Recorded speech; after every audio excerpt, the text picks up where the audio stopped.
एक बहुत बड़ा खुशहाल राज्य था। इस राज्य में रानी का राज्य था।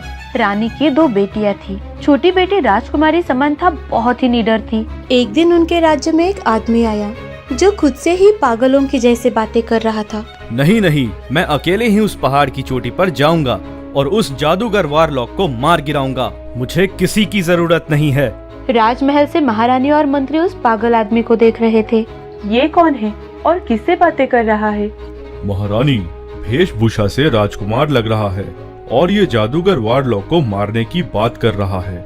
लगता है उस जादूगर ने इस पे कोई काला जादू किया है जिससे इस आदमी की बुद्धि भ्रष्ट हो गई है। जादूगर वॉरलॉक ने इतने अच्छे राजकुमार को पागल बना दिया। मंत्री जी, हम इसकी मदद करना चाहते हैं।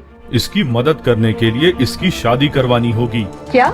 जी, अगर इसे जादूगर वारलॉक से बदला लेना है तो इसे शादी करनी होगी, नहीं तो ये पहाड़ की चोटी पर जाते ही मर जाएगा। कौन करेगा इससे शादी? हम करेंगे इससे शादी।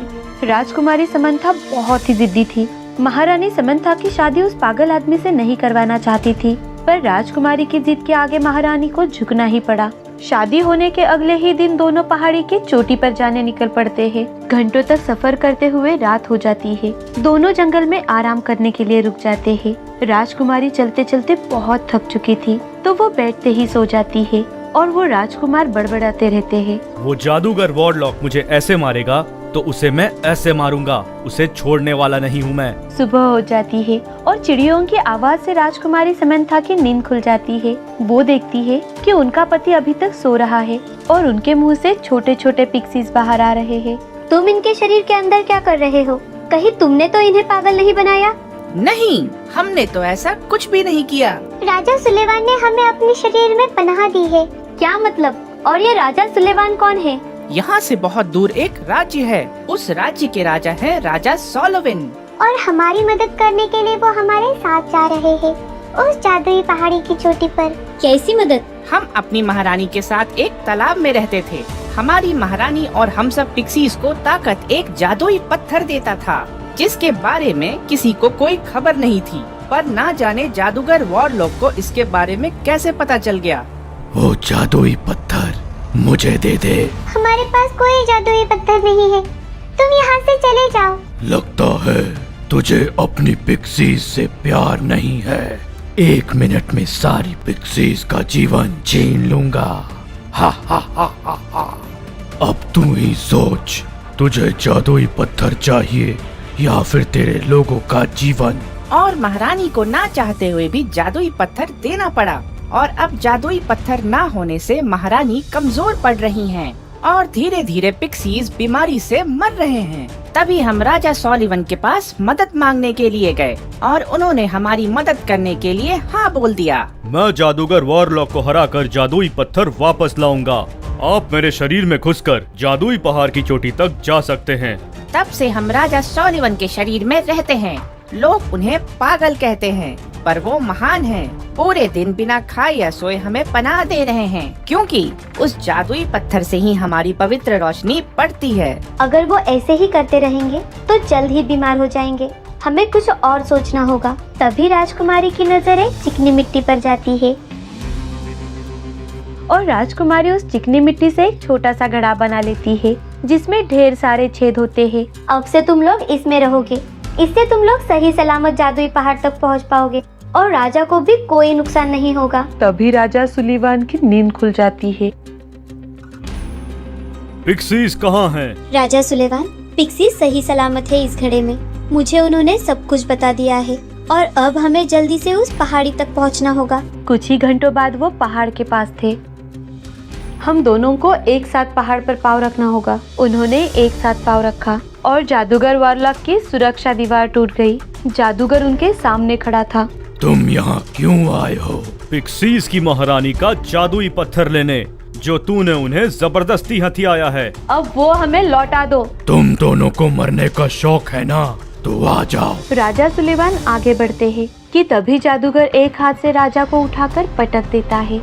राजकुमारी समंथा राजा सुलेमान को उठाने लगी तो दूसरी ओर जादूगर मंत्रों का जाप करने लगा। जादूगर दोनों को 10 फीट की ऊंचाई पर ले गया मंत्रों की शक्ति से और जमीन पर पटक दिया। हा हा हा हा हा।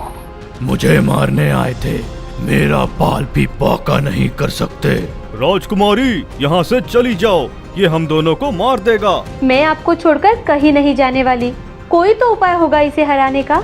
पवित्र रोशनी, पर अभी तो सुबह होने में बहुत समय है। पिक्सी से भी रोशनी आती है और इस पत्थर से उनकी रोशनी बढ़ेगी। तुम दोनों किस्मत वाले हो, तुम्हें ज्यादा नहीं डर पाऊंगा। राजकुमारी समंथा मिट्टी का घड़ा तोड़ देती है पिक्सीज, अपनी पवित्र रोशनी को उजागर करो। और पिक्सीज तेज रोशनी के साथ जादूगर वॉरलॉक के पास जाते हैं। पवित्र रोशनी से वो जलकर राख हो जाता है और जादुई पत्थर जमीन पर गिरता है। राजा पिक्सी की रानी को जादुई पत्थर देते हैं और रानी पहले जैसी ही तंदुरुस्त हो जाती है। सब कुछ ठीक हो जाने के बाद राजकुमारी समंथा राजकुमार के साथ राजमहल लौट आती है और अब वो वहाँ की महारानी बन जाती है। रानी समंथा की माँ उससे मिलने के लिए आती है, साथ ही ढेर सारे उपहार लाती है। सब बहुत ज्यादा खुश थे। अंत भला तो सब भला। बहुत समय पहले की बात है, जब एक गांव में हेनरी नाम का एक गरीब व्यापारी अपनी पत्नी और एक बेटे के साथ एक छोटी सी झोपड़ी में रहता था। वो हर रोज सुबह बाजार में जाता और अपना व्यापार खत्म कर रात को लौट आता। सारे गांव के लोग उसे एक मेहनती इंसान मानते थे। एक दिन जब हेनरी बाजार में व्यापार कर रहा था, तब वो एक जौहरी के पास जाता है और क्यों भाई, कैसा चल रहा है धंधा? बोलो तो तुम्हें एक मस्त डील दूं क्या? अरे हेनरी, तुम्हारे पास क्या डील हो सकती है भला? तब हेनरी अपने झोले में से एक सोने का छोटा सा पत्थर बाहर निकालकर जौहरी को थमा देता है। क्यों भाई, तुम्हारे घर के कुएं में सोना निकल रहा है क्या? ये तुम कहाँ से लाए? अरे तुम इधर उधर की फिजूल बातें मत करो और मुझे इसका कितना दाम दोगे ये जल्दी बताओ। एक गरीब व्यापारी के पास भला इतना कीमती सोने का पत्थर ये कहाँ से आ गया? खैर, मुझे क्या।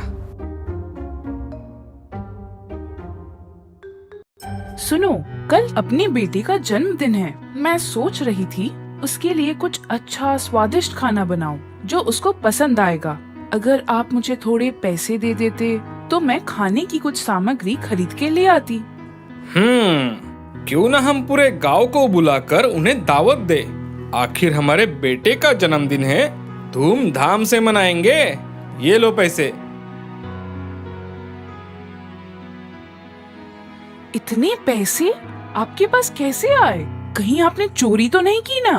अरे ये क्या, तुम कुछ भी सोचती हो। कुछ दिनों से मेरे व्यापार में काफी मुनाफा हो रहा है। लोग आजकल अच्छी रकम दे रहे हैं। अब तो हमारी गरीबी के दिन गए, समझी? अगले दिन गांव वाले हेनरी के घर दावत का खाना खाने आते हैं। हेनरी के घर की दावत देखकर लोग आपस में बात करने लगते हैं। एक गांव वाला हेनरी से आकर पूछता है, ये दावत तो बहुत ही लाजवाब है। तुम्हारी कोई लॉटरी लगी है क्या, जो इतने पैसे घर में आने लगे हैं? अरे भाई, कोई लॉटरी वॉटरी नहीं लगी है। व्यापार में अच्छा मुनाफा हो रहा है, बस और कोई बात नहीं। ये हेनरी जरूर कुछ छिपा रहा है।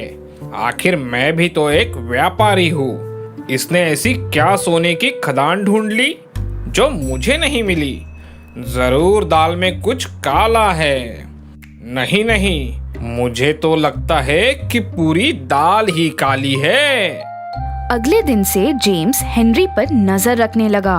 घर से बाजार तक हेनरी पर नजर रखे जेम्स उसका पीछा करने लगा। एक दिन रात को जब हेनरी बाजार से अपने घर वापस जा रहा था, तभी वो घर के पीछे के दरवाजे की तरफ जाता है और आसपास देखता है कि कोई उसे देख नहीं रहा हो। पर जेम्स छुपकर ये सब दूर से देख रहा था। ये हेनरी इतनी रात को यहाँ इस कुएं के पास क्या कर रहा है? तभी हेनरी एक खाली झोली लेकर कुएं के अंदर जाता है। थोड़ी देर बाद सोने से भरी झोली वो बाहर लेकर आता है। मुझे पता था हेनरी जरूर कुछ राज छिपा रहा है। अभी मुझे पता चला कि ये इतना अमीर कैसे बन गया। अब जब मुझे इसके बारे में पता चल ही चुका है, तो क्यों ना थोड़ा इसका फायदा लिया जाए। थोड़ा धन बांटने से कौन सा हेनरी गरीब हो जाएगा। ऐसा करता हूँ, कल मैं रात को इसके अंदर चला जाता हूँ और अपने लिए थोड़ा सोना बाहर लेकर आता हूँ, फिर अपनी पत्नी को देता हूँ, वो बहुत खुश हो जाएगी।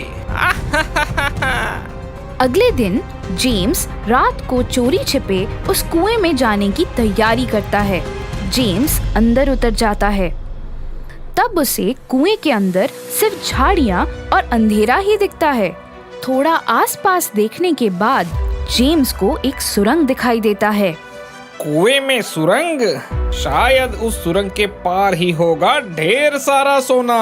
मैं तो आज माला माल होने वाला हूँ।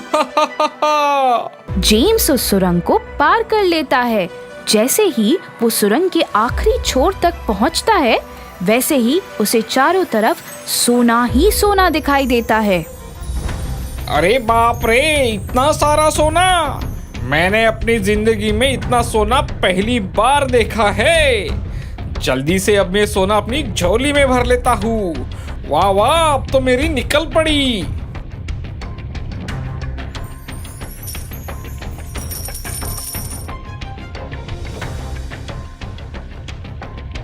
अरे वाह वाह, ये तो आपने बहुत ही बढ़िया खबर सुनाई है। कल ही जौहरी से इसका भाव करा कर लाती हूँ। जेम्स की पत्नी जौहरी के पास जाती है और उसे उस सोने के बदले बहुत अच्छी रकम मिलती है। हर रोज रात को जेम्स हेनरी के कुएं में जाता और झोली भरकर सोना अपने साथ घर लेके आता। देखो तो, मैंने अपने लिए कितनी सारी नई साड़ियाँ खरीद ली है और ये जेवर सब मेरे हैं, मेरे। क्यों ना आज इनसे कहकर थोड़ा ज्यादा सोना लेके आने को बोलती हूँ। रोज रोज कितनी बार ये हेनरी के कुएं से चोरी छिपे सोना लाएंगे। अगर एक साथ ही ढेर सारा सोना लेकर आएंगे तो कई महीने तक कुएं में जाने की जरूरत ही नहीं होगी। हाँ, यही सही रहेगा। सुनो, आज रात आप ढेर सारे झोले लेकर जाओ और मेरे लिए बहुत सारा सोना लेकर आओ।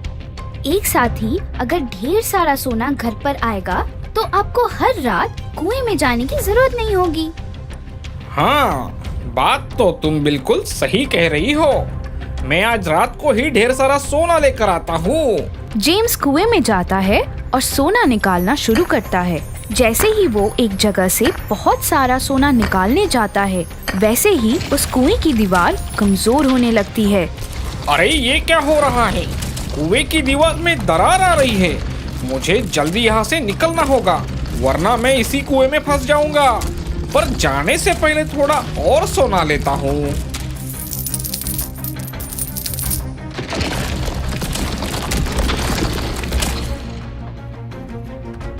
दूसरे दिन जब हेनरी को ये बात पता चलती है, तब वो जेम्स की पत्नी के पास जाता है और उनसे कहता है, अगर आप हमसे कह देती कि आपको धन की जरूरत है तो हम दिल खोलकर आपकी मदद करते, लेकिन आपने चोरी और लालसा का रास्ता चुना, जिसका फल अब आपको भुगतना पड़ रहा है।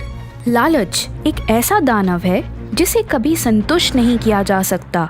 उसके लिए कुछ भी पर्याप्त नहीं है। इंसान धन दौलत से अमीर नहीं होता, वह अपने विचारों से अमीर होता है।